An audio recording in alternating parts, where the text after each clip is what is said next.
السلام علیکم ورحمۃ اللہ وبرکاتہ۔ ایک صاحب نے سوال کیا ہے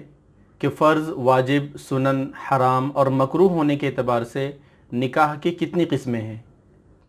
اور کس شخص کے لیے کس حالت پر پہنچ کر نکاح فرض، واجب یا سنت ہوتا ہے، اور کب حرام اور مکروہ ہوتا ہے۔ وضاحت کے ساتھ جواب تحریر فرمائیں۔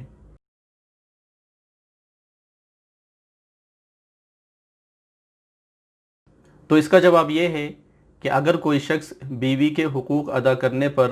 قدرت رکھتا ہو اور صورتحال ایسی ہو کہ اگر وہ نکاح نہ کرے تو معصیت زنا میں پڑنے کا یقین یا غالب گمان ہے، تو ایسے شخص پر نکاح کرنا فرض ہے۔ نمبر 2، اگر کسی شخص کو نکاح کی شدید خواہش ہو اور وہ بیوی کے نان و نفقہ کی ادائیگی پر قدرت رکھتا ہو اور نکاح نہ کرنے کی صورت میں معصیت میں پڑنے کا اندیشہ ہو، تو ایسے شخص پر نکاح کرنا واجب ہے۔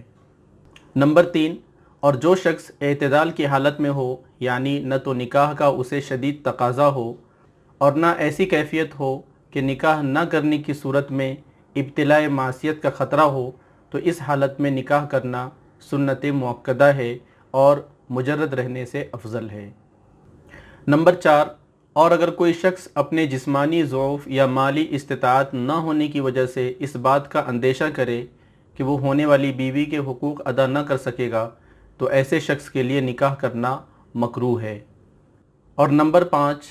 جس شخص کو اس بات کا یقین ہو کہ وہ بیوی کے حقوق بالکل ادا نہیں کر پائے گا، تو ایسے شخص کے لیے نکاح کرنا حرام ہے۔